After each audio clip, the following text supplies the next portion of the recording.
একজন অবসরপ্রাপ্ত উচ্চপদস্থ সরকারি কর্মকর্তা, যিনি পরিচিত ছিলেন তার চাকরি জীবনে সবার সাথে দুর্ব্যবহার করার জন্য।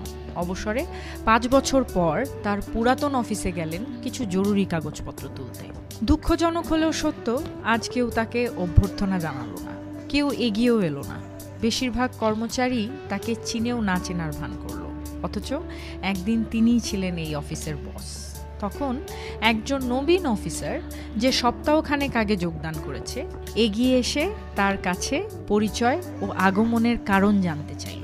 পরিচয় পাবার পর অফিসারটি সাবেক ওই কর্মকর্তাকে চা অফার করলো এবং কৌতূহলবশত জিজ্ঞেস করলো, স্যার, অবসরের পর আপনার দিনকাল কেমন যাচ্ছে? অবসরপ্রাপ্ত কর্মকর্তা একটি দীর্ঘশ্বাস গোপন করে বললেন, প্রথম কিছুদিন খুব খারাপ লেগেছে, নতুন পরিস্থিতির সঙ্গে মানিয়ে নিতে কষ্ট হয়েছে।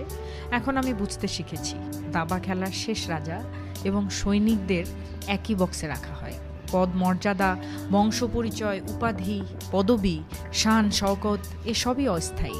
মানুষের ভালোবাসাটাই আসল, যা ভালো কাজ, বিনয় এবং সুন্দর আচরণ দিয়ে অর্জন করতে হয়। দুঃখের বিষয়, এগুলোর কিছুই আমি অর্জন করতে পারি।